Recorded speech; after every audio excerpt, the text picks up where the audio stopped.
This is Joanne Tan, 10 Plus Brand. Adventure in the High Sierras, Part 1 of 3. From July 18th to July 21st, 2024, I joined a team of 11 people for a high-adventure backpacking trip to the High Sierras, led by my friend Gary Middlemiss. My interview with him about his death-defying climb of Mount Aconcagua was published on 10 Plus Brand website as an interview of notables and influencers. It turned out to be the most difficult, the most strenuous hiking and mountain climbing I have ever done. At more than 12,000 feet above sea level, Gary was making a high-tech video and asked me what I thought of this trip. Humbling.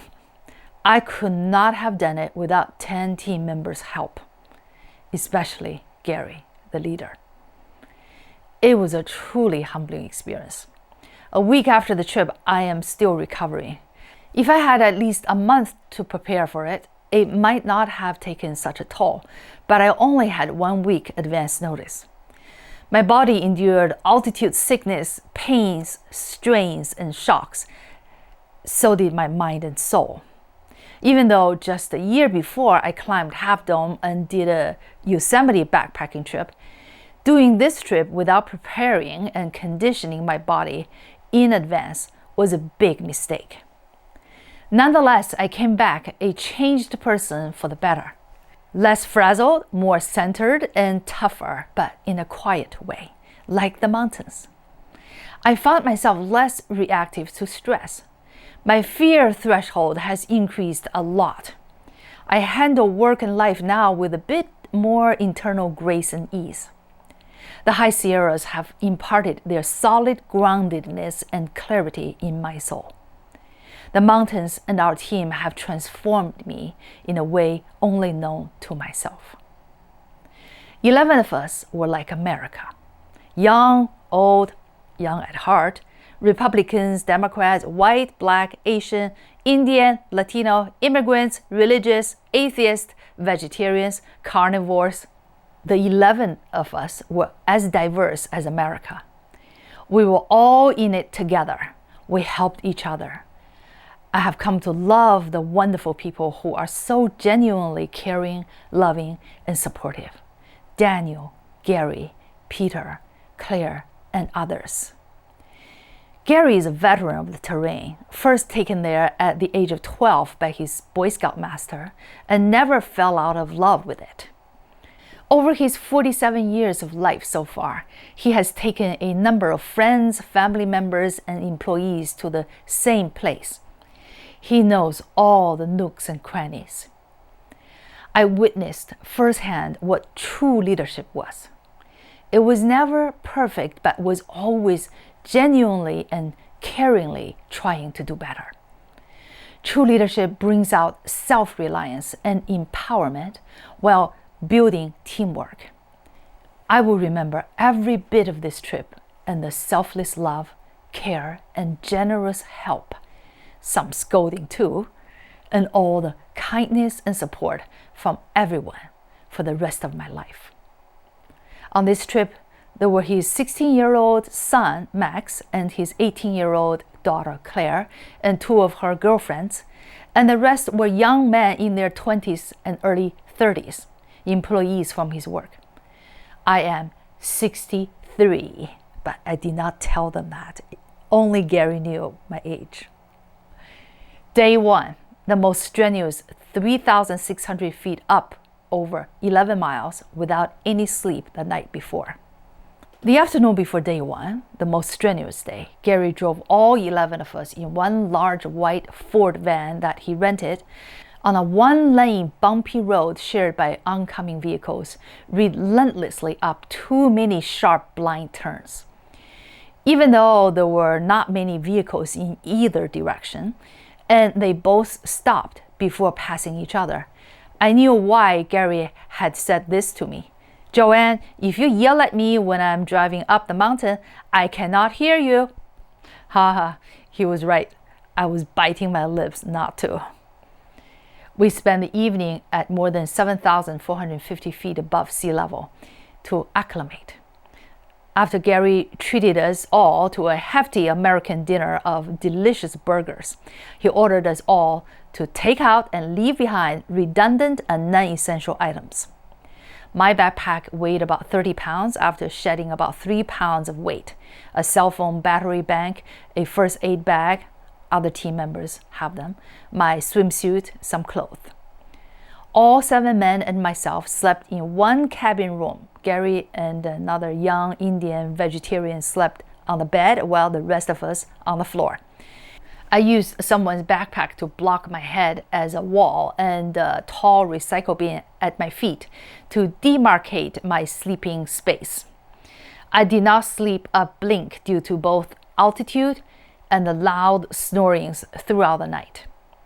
In the morning, I emptied 2 tubes of instant coffee Daniel gave me in my water bottle and drank it all, after drinking up a carton of muscle milk, which also had lots of caffeine.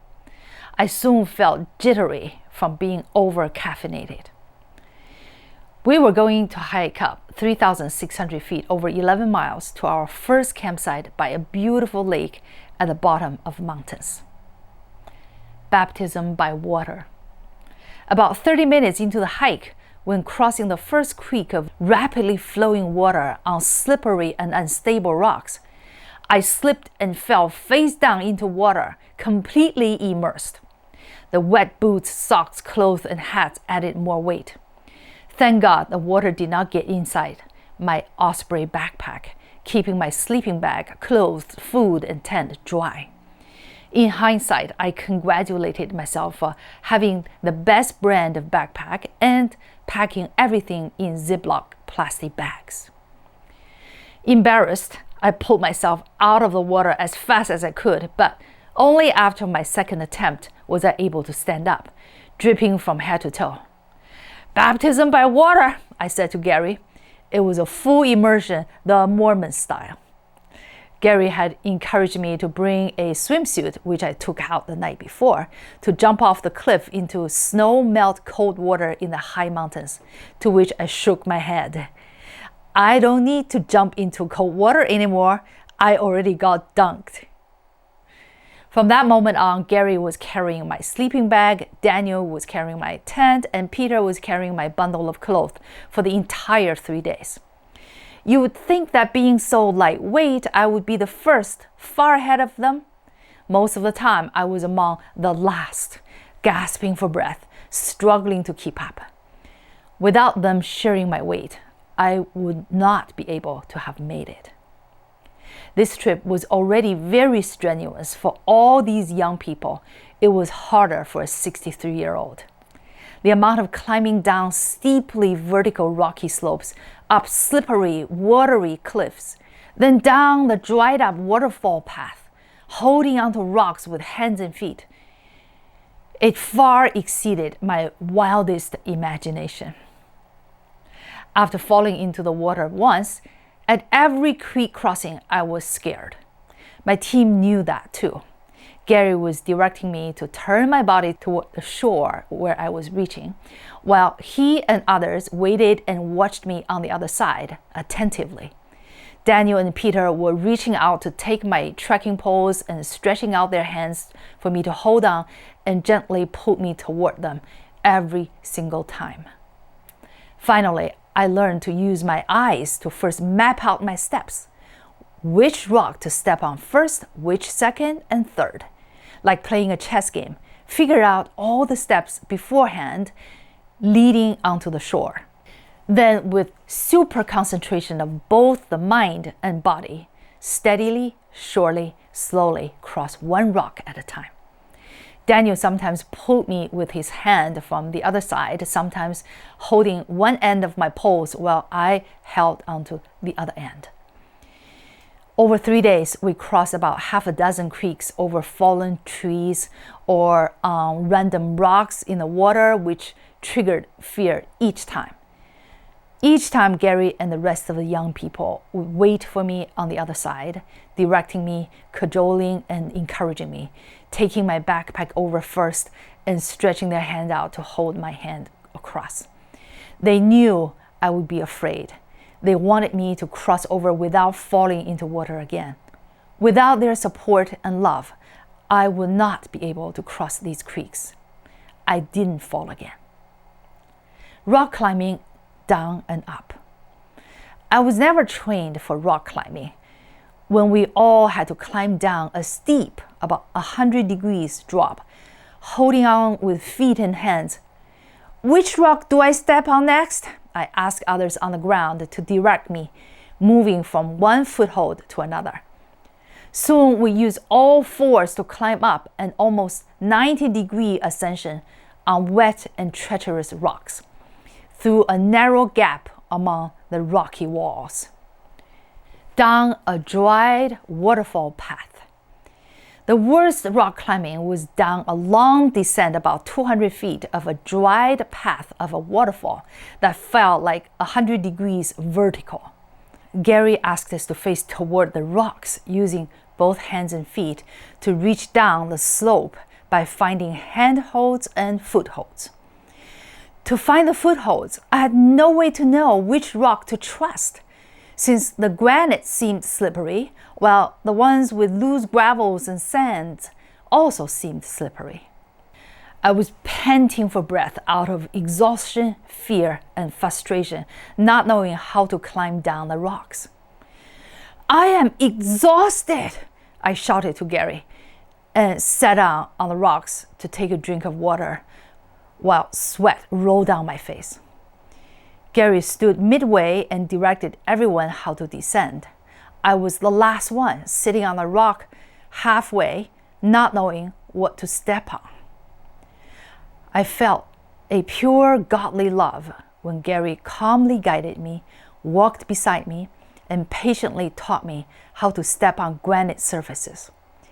He held my hand and said calmly to me, "Trust your boots. They have traction. They won't slip on the granite. They won't." I remembered how my boots had traction against the granite when I descended Half Dome and followed Gary's instruction. He was right.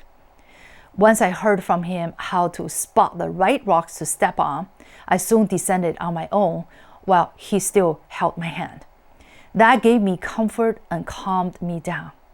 Soon we reached the bottom of the steep rocky slope, ran down the sandy stretch, and saw the setting sun in colors of muted red due to the wildfire smoke in the air, blown in from the distant south. We finally reached the first campsite by a beautiful lake after a hell of a day. I was too tired to eat the mountain house freeze-dried chicken and rice dinner. The altitude also took away my appetite. "You need to force yourself to eat it," said Claire. I did force it all down against my own will. Sleepless night. Insomnia again, the second night without sleep. I took 2 pills of Advil PM, a 5 milligram pill of melatonin, but still could not sleep. I did not dare to take more antihistamine or sleeping pill because I was afraid of waking up too groggy. The altitude and snoring sounds kept me awake the entire night when my overexerted body badly needed rest. Moonlight was so bright that I had to cover my eyes in the tent. I tried everything: deep breathing, counting while breathing in, holding breath, counting while exhaling, over and over again. I tried the Army's method of imagining my body relaxing one part at a time. Nothing worked. The next morning, I was completely exhausted. I worried that I would not be able to hike with the rest of the team and become a burden to everyone. Gary asked me to lie down and rest before the entire team started to hike up the mountain. To be continued in part 2, which will give you a lot more to laugh about. Hint, it did not get any easier.